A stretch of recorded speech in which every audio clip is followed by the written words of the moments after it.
Welcome to the News Review for 2020. I'm Tim Glover.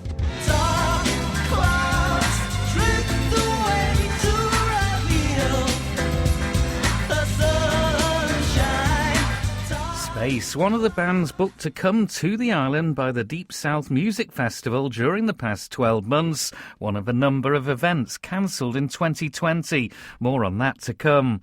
The new year and indeed a new decade started with just one topic dominating the news. This was to become a theme throughout the coming months.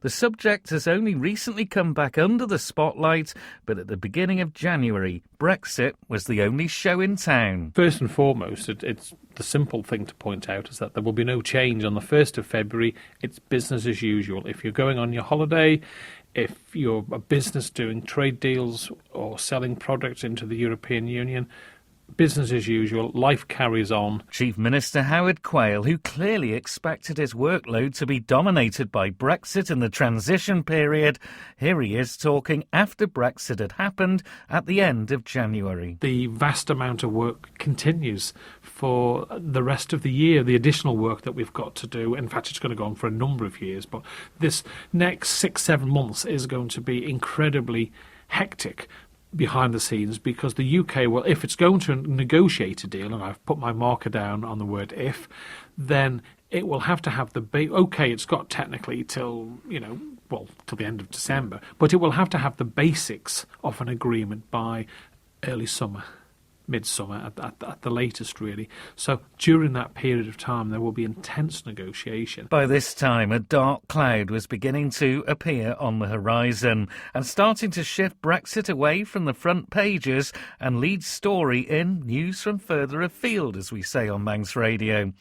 The first time the word coronavirus was uttered in the Manx News was the 11 a.m. bulletin on Tuesday the 28th of January, just before Brexit actually happened. Public Health Isle of Man has put a number of precautionary measures in place to tackle the spread of coronavirus. Staff at the airport and sea terminal are prepared to assist travellers needing advice when returning to the island from affected areas. The island will continue to follow advice from Public Health England and the World Health Organization. The government insists the island is ready to respond should a potential case of the disease arrive here. Meanwhile, British officials are reportedly working with their Chinese counterparts to evacuate UK nationals caught up in the coronavirus outbreak. The focus is the city of Wuhan, where the infection was first detected. Through February and early March, the dark clouds moved closer. Flybe had been in trouble for some time, but when it issued stark warnings over increasing losses and a drop in bookings because of, you guessed it, coronavirus, people began to sit up and take notice. It failed to secure emergency funding and a tax holiday from the UK government, and in the early hours of Thursday the 5th of March, the inevitable happened, as Manx Radio's breakfast programme reflected. There are a number of key routes no longer operational in the Isle of Man. That's to Liverpool, Manchester and Birmingham. The first of those would be Liverpool this morning, and that big issue the Treasury Minister was mentioning has come into reality. We are expecting a statement, incidentally, from the Cabinet Office imminently. Tim Glover has been to Ronaldsway Airport first thing this morning, though, to get reaction. Ronaldsway Airport is deserted on this cold and frosty morning. The Flybe flights eventually, just before 6, were shown as cancelled. Well, you were due to be flying with Flybe to where this morning? Liverpool. And a stag do? Yes, yeah. Friend's getting married, so unfortunately now we're having to get the boat to Heysham and then try and get there as quick as we can. We've got to fly at midday to Berlin, so just a race against time now, really. Did you know that Flybe had gone into administration before you got to the airport? Last night on Twitter we saw it. Yeah, I saw that they just grounded all flights about 11 o'clock last night. That was the first we really heard of it. But you've turned up at the airport nevertheless. Was that out of some vain hope? Yeah, it was just to say we needed to speak to EasyJet as well to find out what the score was with regards to our flights to Berlin, as to if we were going to get there and if we need to change or anything like that. So you're going to get the boat, hopefully? Yes? Yeah, that's the plan. We're going to wing it. There is space, so we're just going to go down there and try and book on last minute. Well, I'm with two gentlemen who, for varying reasons, were going to go on a patient transfer to Liverpool today. You had an appointment, sir? Yes. I had the appointment today about 10:30, and unfortunately I just came to the airport and I asked in the information desk for a Flybe, and they said that all cancelled. So now I don't know what to do. So I need to call hospital and ask for another appointment. And you, sir, have taken a day off to go over? Yeah, no, definitely. I was looking at the website non-stop because I heard yesterday things were kind of going downhill. I thought, oh no, we'll be fine. And then overnight, obviously, they've closed and we've lost our flight. So just came to help them with the airport stuff and everything else. And so you took a day off? Yeah, took a day off and everything. And it's just it's a bit of a pain, but what can you do, really? Yeah, you have to get through this all day, and you're just completely just waking up in the morning and your plane is cancelled. You don't even know. Well, another side that, of course, is impacted heavily by the collapse of Flybe is the taxi trade here on the Isle of Man. There is one taxi here. You're not getting much business today. I don't think there'll be a whole lot, to be honest. Yeah. You've come down, out of optimism? Well, somebody has to be here. We still have to apply our trade, and this is the only place I can rank. Must be a worry, though, for you, because there's going to be a real tail-off, I would imagine, for your business. It is a worry at the moment, yes. When did you find out? At about half an hour ago, when I got out of bed and turned on my phone. A customer said that I was to pick our mother and father up next Monday, that they wouldn't be coming in as Flybe had collapsed, and they're coming on the ferry instead. So a worrying time for you? It is, yes, very. Within days, Loganair took over the patient transfer service to Liverpool and has operated routes to London airports and Manchester as well ever since. The first diagnosed cases of coronavirus in the UK were confirmed on Wednesday the 29th of January, when 2 Chinese nationals fell ill at a hotel in York. At the end of February, a man in Surrey was the first to catch the virus in the UK, having not travelled abroad. On the same day, the first British citizen died from COVID-19, having become infected aboard the Diamond Princess cruise ship. The first death in the UK, a woman in her 70s, came a week later on Thursday the 5th of March. At this point, there were 100 cases across the water. The UK went into lockdown on Monday the 23rd of March. Slowly, that dark cloud was spreading nearer and nearer to the island. The Isle of Man government introduced the first sequence of measures on Monday the 16th of March at a special media briefing at 5 p.m. Chief Minister Howard Quayle. Well, good afternoon, everyone, and thank you all very much for coming today. The Council of Ministers met today to establish measures to protect the island and its residents in light of the developing global coronavirus pandemic. Decisions have had to be made in the best interests of our community and economy. A great deal of work has taken place over the past few days and weeks. I am now able to announce anyone arriving in the Isle of Man from 23 hours and 59 minutes tomorrow, in other words 1 minute to 12, on the 17th of March, will be required to take immediate action. Those displaying symptoms of coronavirus and those not displaying symptoms of coronavirus will be required to self-isolate for at least 14 days to eliminate the possibility they are carrying infection. We are advising people aged 70 and over to self-isolate to prevent the possibility of being infected, and more guidance will be issued shortly. The 2020 Isle of Man TT is cancelled to protect our critical care services. Schools will remain open.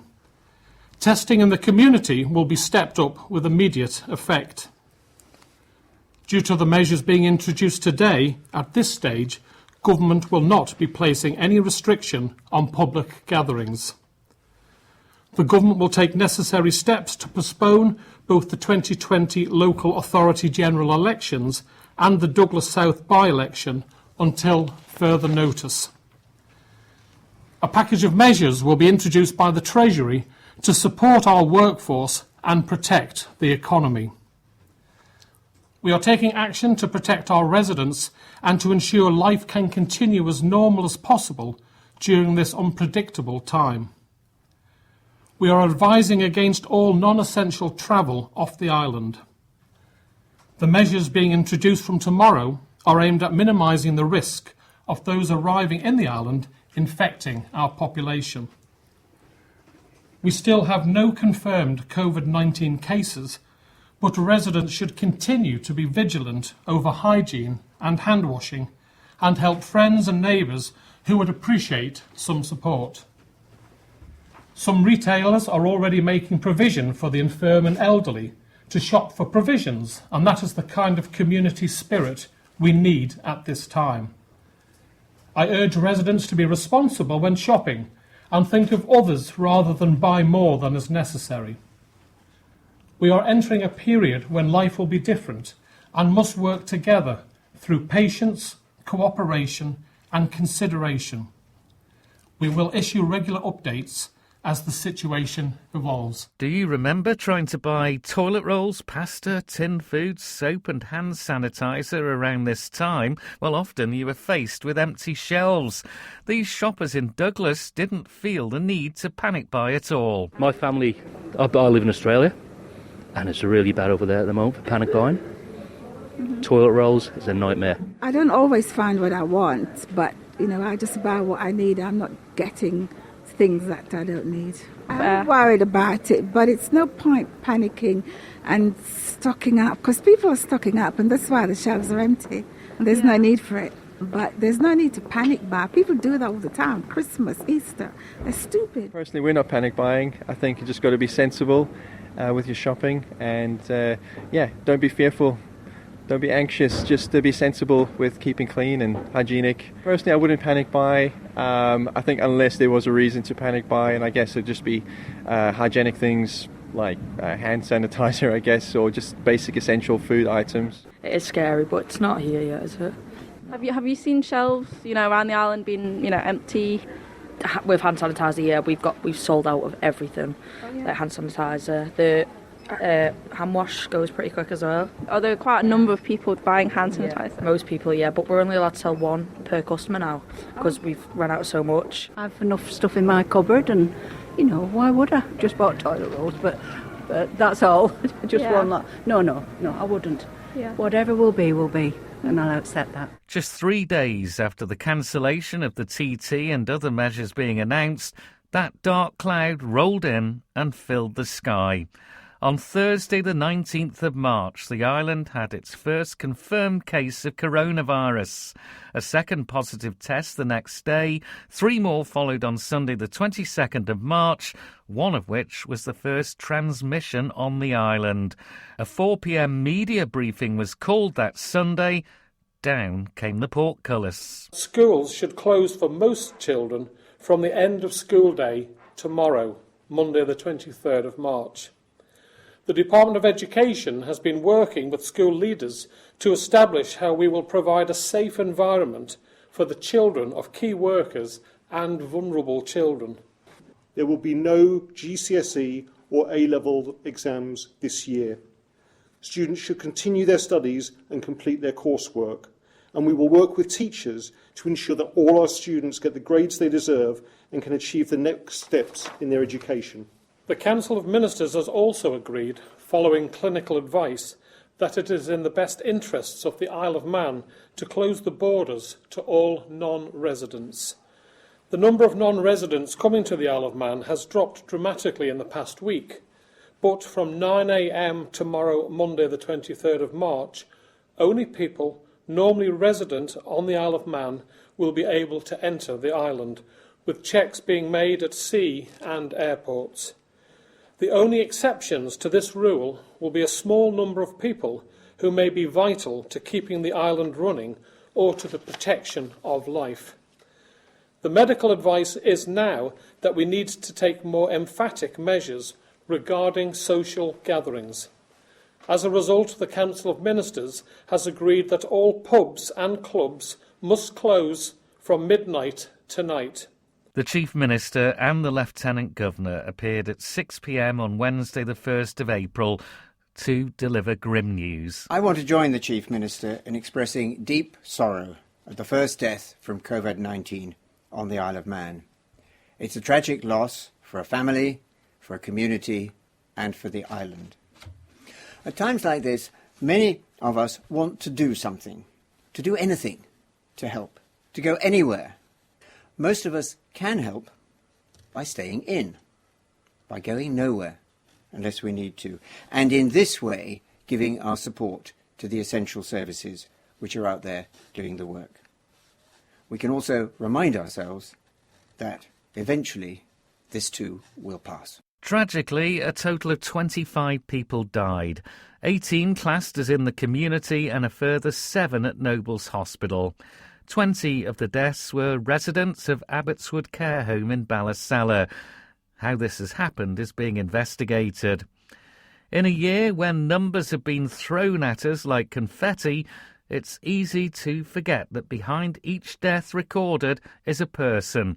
A mother, a father, a grandfather, a grandma, a daughter, a son, a nephew, a niece, a wider family and close friends. Our thoughts remain firmly with all who have suffered loss during 2020. Let's look back at the COVID-19 pandemic now with the Chief Minister Howard Quayle, who I doubt even considered coronavirus back in January, let alone having to introduce emergency powers. Well, you're probably right, Tim. Having said that, in my 4 and a bit years as Chief Minister, I've had, Moneyval, EU Code of Conduct Group, Tax 3, Paradise Papers, beneficial ownership, thrown at me, just to name a few really, really major stuff. And I was expecting to have another year working on Brexit, which we all thought couldn't be trumped from a problem to have to deal with. And, it's still going on behind the scenes. I'm not saying forgotten about it, but with the C word, COVID-19, coming onto the picture, Brexit is a massive amount of work. And yeah, COVID-19. No, you wouldn't wish that one on your worst enemy, would you? It's been a really tough year. But I think when we look upon it as a tough year, there is good to take out of this. And if there's one thing that I've been truly humbled as Chief Minister is how the Manx public have stepped up and taken control and looked after their neighbours and the vulnerable people on the island, and that. I've seen such an improved community spirit, which was worrying me because I'd even set up a community team of MHKs looking into how we could improve community spirit and get people volunteering to do more in the community. People have been very selfless. We shouldn't forget that whilst we have been through, as Her Majesty would say, an annus horribilis, we have seen so much good on the island. Everything was tough, I'm sure, for you to come up with decisions with, and perhaps the toughest has been getting people back to the island, whether it was in the early stages, the repatriation as it was termed then, or latterly when it's been about can we get the borders restrictions relaxed so we can have family and friends. That must weigh heavy on the heart. It does, banning people from hugging their grandchildren or their loved ones, stopping people from coming home. But these were the right decisions. They were tough decisions, and they do weigh heavy in my heart. And when you're getting emails from people, little girls saying, please can I come and see my grandparents for Christmas, it does get to you. But equally, I have to think of the 90+% of the population that we have protected from how they've got their normal lives. Little girls and boys can go and see their grandparents on Christmas Day. We can all go to the nativity. We can go to the carol services. We can see our friends. It's business as usual. 8,000 people at the Douglas Lights switch on. You're not seeing that nearly anywhere in the world. The Isle of Man is bordering on unique for all the good reasons that our people can have a normal life. We can go and see children being born. The partners can go and see the children being born in the hospital. We can go and visit our elderly relatives in nursing homes. And long may that continue. So, yes, a small number of people were impacted, and I bitterly regret that. But all that we did was always for the good of the whole community, and a small number of people were impacted quite badly. But I don't make any apologies because I think we got it right. It was tough at the time. It still is tough. Children have just finished a term at school without one day lost due to COVID. Where else can you tell me that's happened? Working together, we've got it right so far. We're not out of the woods yet. And I've got to ensure that everyone keeps on asking me about what's your exit plan. Well, we're a small island. We can't dictate what's going to happen with COVID. But what we can do is ensure that we keep it out of the island whilst we vaccinate the population. If we find out that the data suggests that if once you've been vaccinated twice you cannot infect someone with COVID, then we can make significant changes to our borders policy and make life as normal as possible for the people of the island. Talking about COVID, you were one of 370 odd that actually contracted it. I mean, do you still not know where, how, why, and what effect did it have on you? Yeah, well, I don't know where I got it from. As Chief Minister, we had a gold team that carried on working throughout, and we were meeting every day in the top floor of government offices. Everyone else had been sent home. But we needed to continue because we needed to set up our contact tracing team. We needed to set up our 111, and I needed to go around and thank people who dropped everything and put their lives on hold. So I don't know when I've been out and about. We followed all the rules and regulations, but on the day I was taken ill, 5 of my top team went off too with COVID. So I don't know whether one of them had picked it up or whether I'd picked it up and given to them. We'll never know, because obviously we'd kept away from the hospital. We didn't go anywhere near the hospital. That was too dangerous. But we had to carry on, and we couldn't work from home, the girl team, until I went down ill, and then everyone had to get on with teams. It happened. You could say that if a leader has experienced it, then they know what they're talking about, rather than just reading about the experiences of it. I had a terrible temperature for the first week. I had to carry on work because we were right at the start, and we were expecting this horrendous spike to come along soon after I caught it. So we had to carry. It was really important, or I felt it was really important, that doing all the work at the start, if you got it right and got all your systems in place, then you would have a really good foundation to fight it going forward. And that's why it was so important that we carried on working. That's what we did. The second week that I had COVID, I just felt really drained, but you got yourself up to do all your meetings, and then you went back to bed, sort of thing. And then slowly but surely got my strength back up. It's well documented. I'm suffering from long COVID in a few areas, but it doesn't stop me from doing my job, and I just hope that one day I'll be able to taste the turkey and cranberry sauce. I guess this is how long is a piece of string, because, as you've already alluded to, we're to a large degree dependent on events elsewhere. But the question inevitably is going to be asked, how long can we maintain this current borders policy? Well, how long can we afford it? This is one aspect, if you like.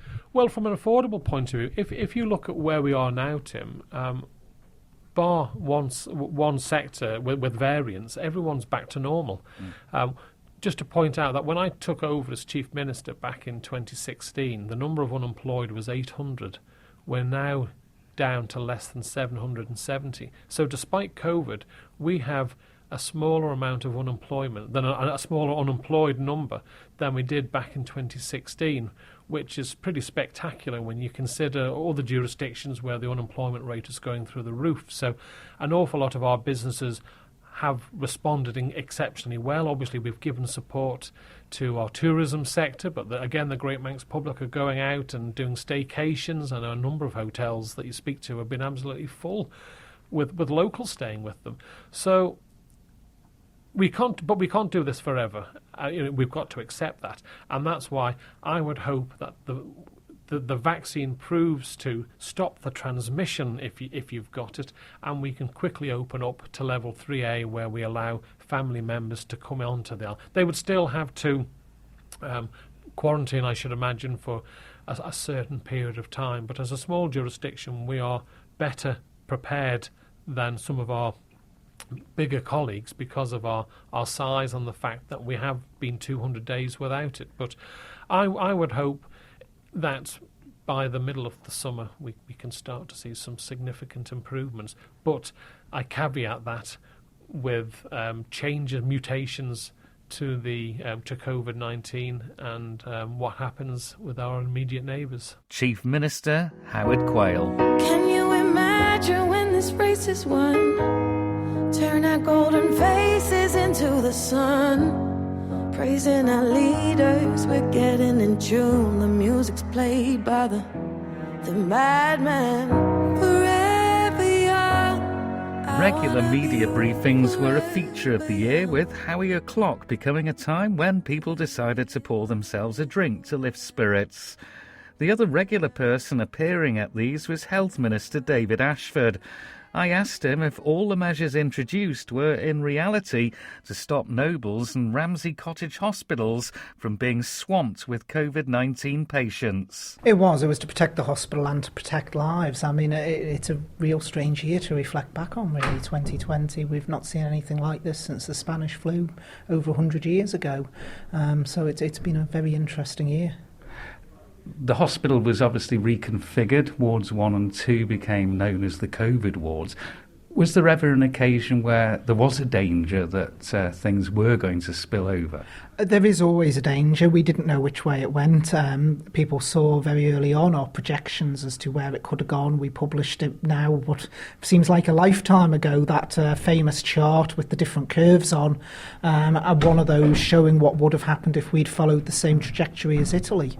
And it could have been actually quite catastrophic for the island. Did we get close? We were quite under those figures, really, weren't we? Well, it's interesting. If you go back and look at the chart, in the early days, we were on that curve. We were actually in line with the Italian curve. But then as we brought in the various measures and then as we moved into lockdown, we managed to suppress that curve. The old famous phrase now, which again seems a lifetime ago, we managed to suppress the curve and keep it well away from that.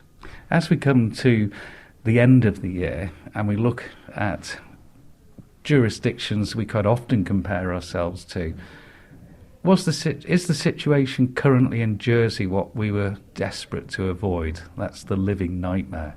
Obviously, the situation in Jersey at the moment, obviously we feel very sorry for our counterparts down there and what they're having to deal with.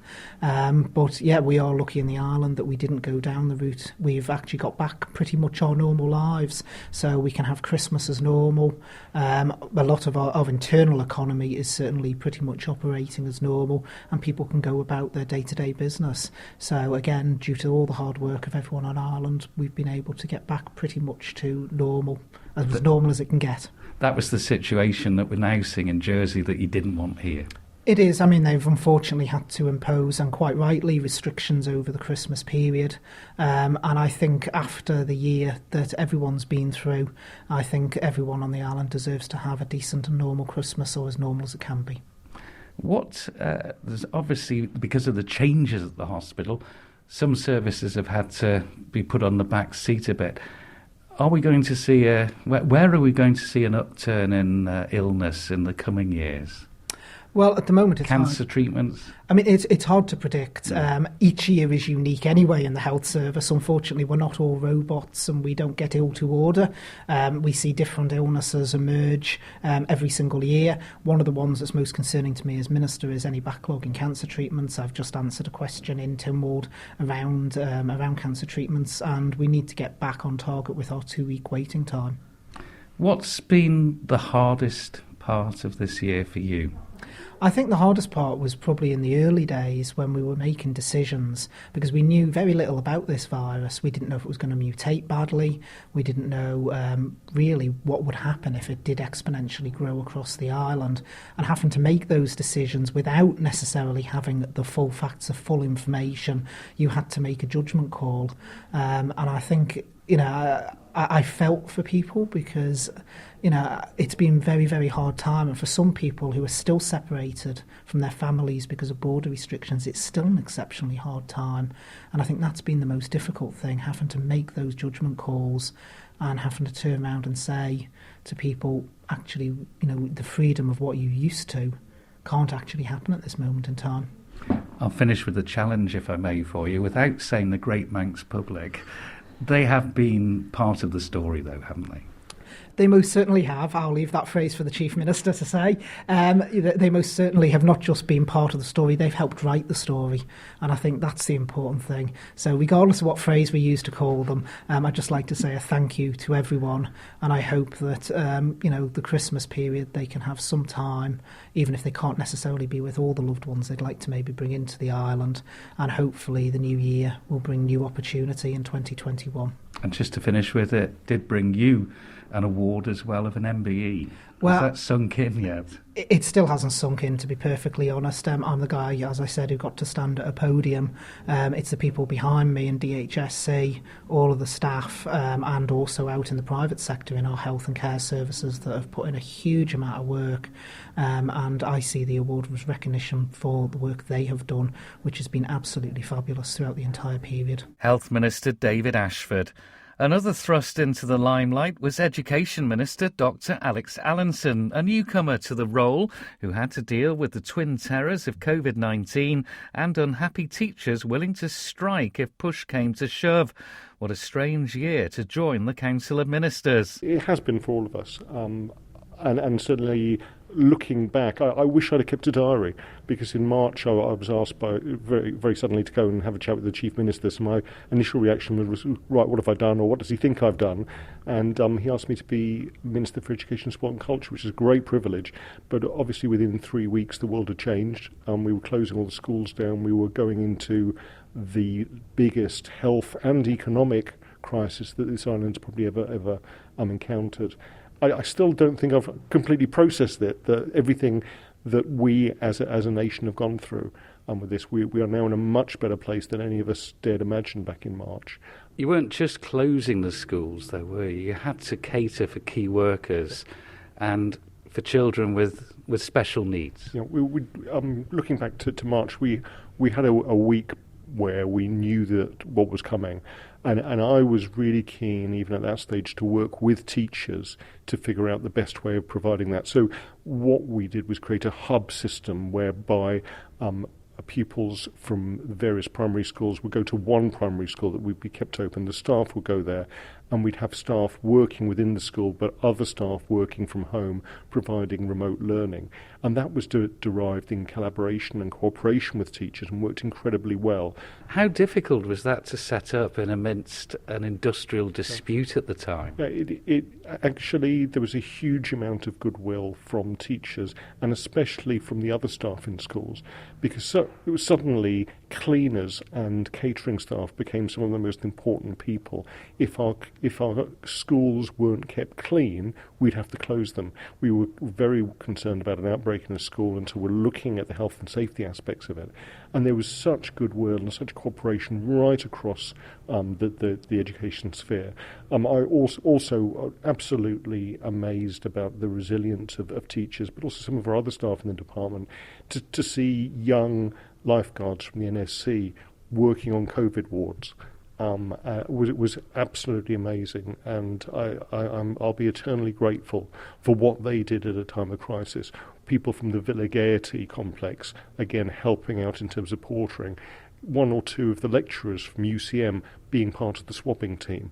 I mean, it was an amazing response from people at a time of concern and fear for all of us. The schools reopened eventually, and do you feel now, because there wasn't a script, you're in a better place that if something like this happened again, you'd be able to put in the remote learning across the board, because it was a little bit sporadic? We were going into completely uncharted territory, and our experience actually was better than experiences across the water. We've learned a huge amount very, very quickly. We're now in a much better position, both in terms of remote learning, but also things like PPE. We've got that. We've got the training for staff. And also earlier on in this year, we sat down with all head teachers and representatives of the unions that represent them to look at outbreak plans, so that if we were to start getting sporadic outbreaks on the Isle of Man, how we would keep schools open but safe. Because one of the outcomes of the schools closures was actually, I think, a much better appreciation of the power and the role of education, how difficult it is, but also how incredibly important it is, not just in terms of education, but also students' mental health. And the long-term effects of closing schools go way beyond just the exam grades. Thank you. Exams was the other big issue of the time, and eventually various countries' boards made decisions. We had to go along with that, but eventually the exams were cancelled. But then there was the kerfuffle over grades. Yeah, I mean, I really regret what happened, because I actually was quite confident that because they'd had the warnings, that the exam boards themselves would make the right decisions for pupils that they were looking after. What we had was the use of algorithms to determine grades. And I always remember being at Ramsey Grammar School when the results came out, and not only pupils were in tears, but their teachers were in tears about some of those results.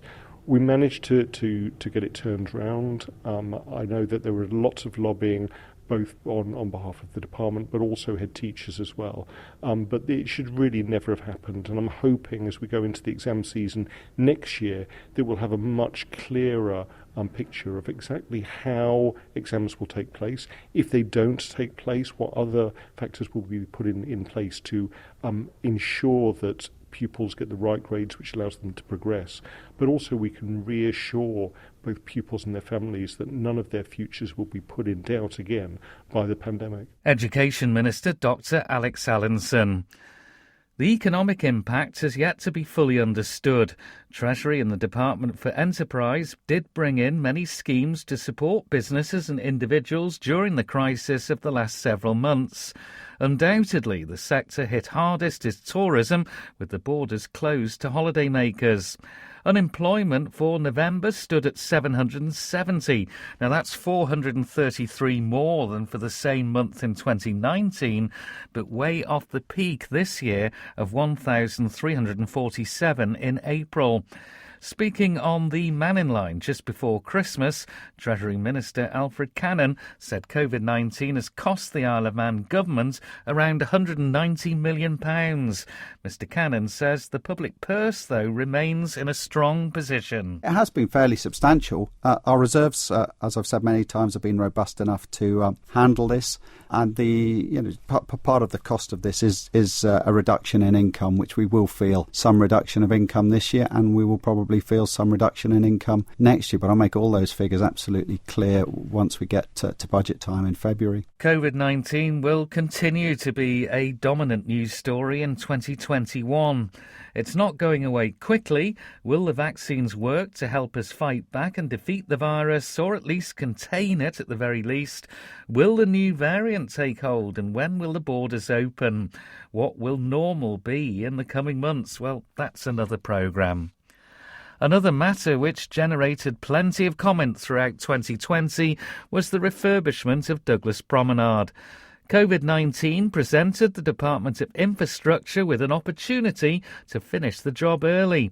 However, problems kept coming and deadlines went by.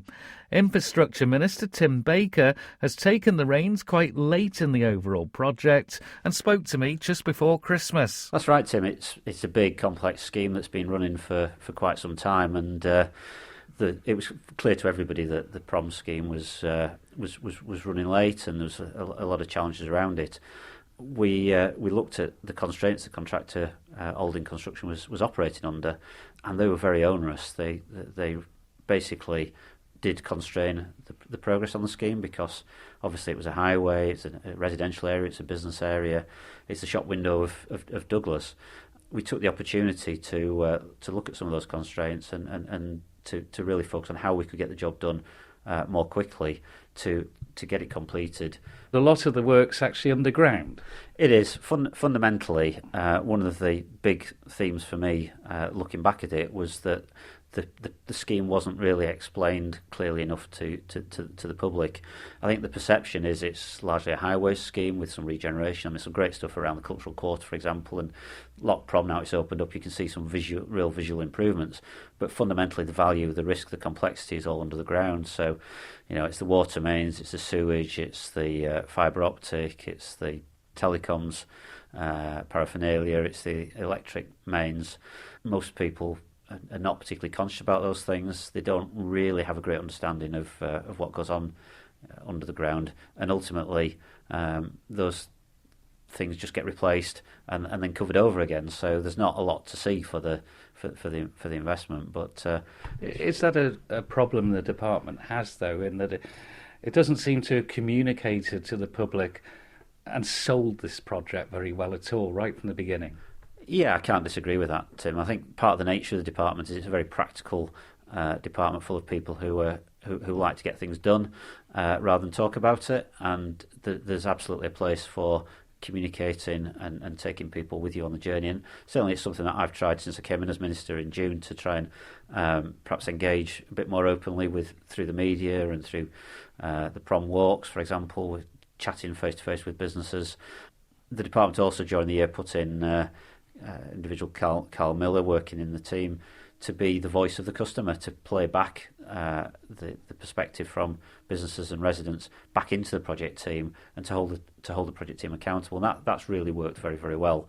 Shouldn't that, though, have been done right from the outset? Because then we've had the dialogue from the beginning of the year of the cracks in the red concreting. We've had the debates over the tram tracks, where they're going. We've had the owners of various businesses on there being quite vocal about how challenging it's been for them, and almost in some cases putting them out of business. Shouldn't that have been in place right from the get-go? Absolutely. With hindsight, and hindsight's a wonderful thing, Tim, isn't it? It should have been in place from the start, and that is something that we will be taking away into major projects going forward. It's not good enough just to focus on the technicalities of what you're doing. You have to explain it. You have to take people with you as best as you can. I think, though, the reality of this scheme is it was always going to be difficult. It was always going to be challenging. It was always going to be disruptive. Engineering schemes, wherever you want to look, not just on the Isle of Man, but internationally, are fraught with risk, fraught with delays, tend to run late and over budget. That's their very nature, just because of the difficulties of doing major civil engineering projects. So you've got to learn the lessons, and you've got to do better going forward. But this scheme was of a scale and a complexity that I don't think we've tackled on the Isle of Man, certainly in recent times. Just to finish with a nice easy question, when's it going to be finished? The contractor has committed to us to have it finished by the end of June of 2021. So we're talking 6 months time now. That's what they're saying to us. Clearly, they are responsible for delivering the scheme, because you're the client in effect. Yeah, we are. I mean, we appointed Aldin as the main contractor. They've got a network of subcontractors, and DOI and the utilities companies, the Max Utilities, Telecom, Shaw, etc., and Douglas Corporation have all got skin in the game, if you like, in terms of the end product. But Aldin are there delivering it. We've been working very collaboratively with them, particularly since we reset the arrangements in the middle of the year. Some of the work was taken out of scope, and actually DOI have delivered the side streets around places like Regent Street and Howard Street, with basically the objective being to get the job done for the benefit of the Isle of Man as a whole. But fundamentally, Aldin are the main contractor. They're managing this on a day-to-day basis, and they've committed to getting it done by the end of June, which is great news. Infrastructure Minister Tim Baker. Has the island's population become more prepared to demonstrate during 2020? Topics included the sentencing of paedophiles, Manx gas charges, student climate strikes and Black Lives Matter. We are not trying to start a race war, but trying to end one. And I quote Dr. Martin Luther King, "Injustice for one is injustice for all." And finally, Diversity and inclusion is the future. Thank you.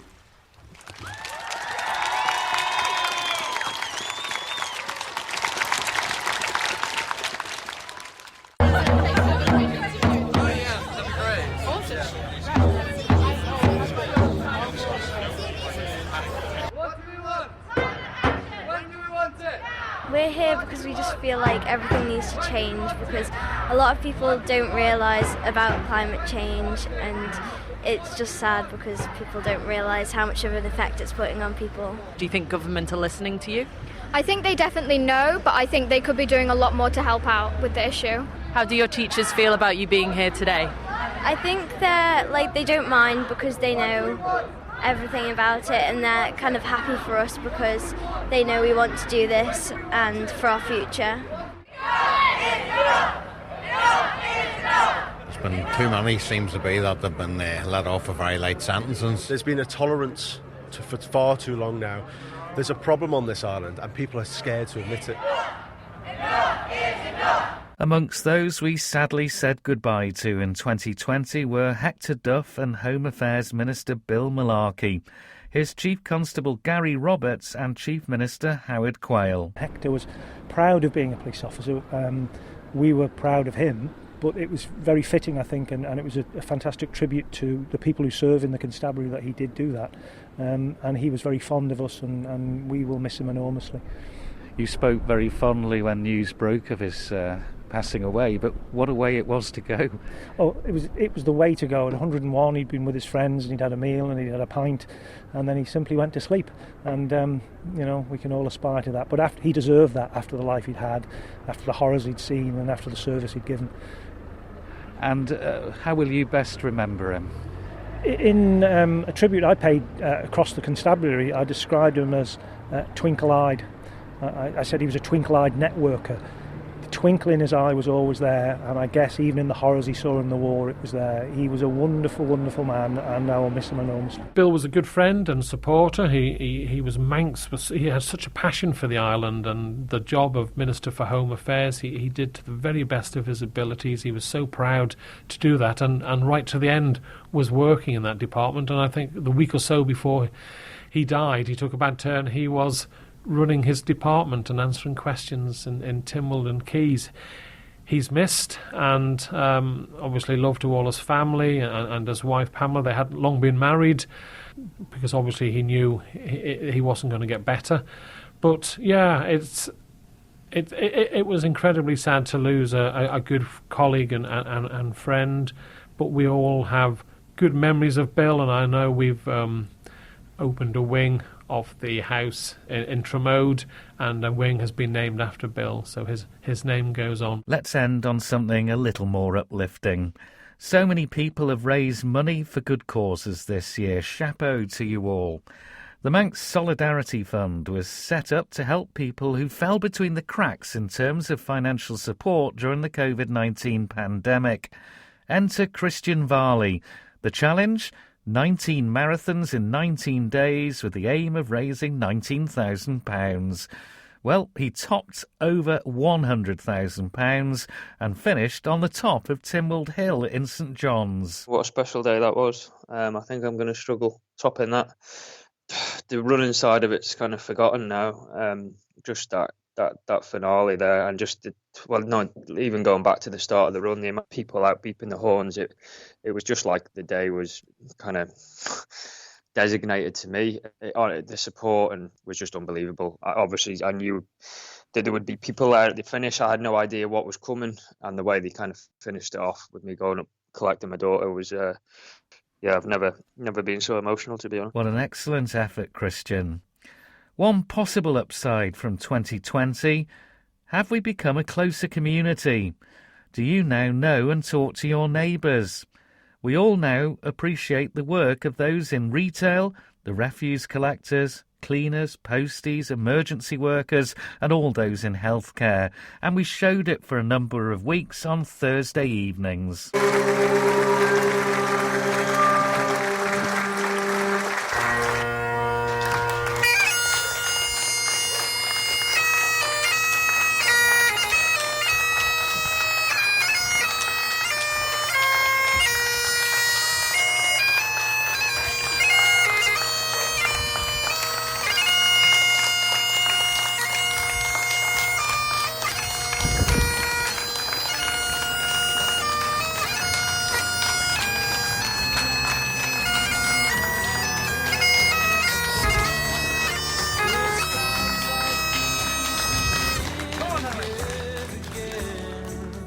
That's a taster of 2020.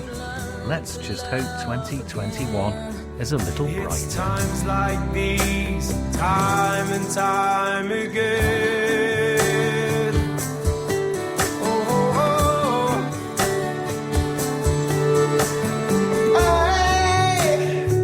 I'm a new day rising.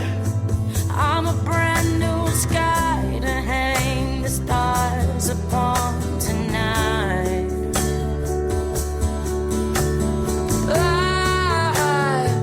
I'm a little divided. Do I stay or run away and leave it all behind? I know it's times like these you learn to live again. It's times like these you give and give again. It's times like these you learn to love again. It's times like these, time and time again.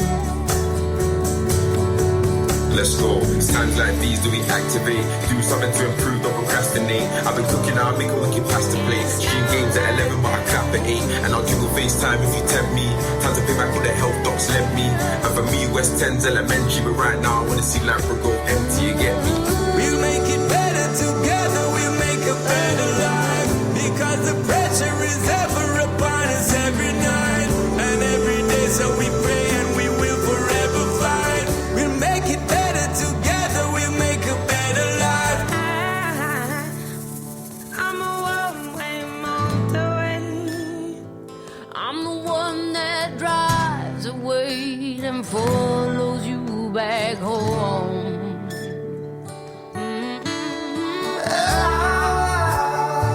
On the street lights shining, and while light burning bright, burning nothing out. It's times like these you learn to live again. It's times like these you give and give again. It's times like these you learn to love again. It's times like these, time and time again.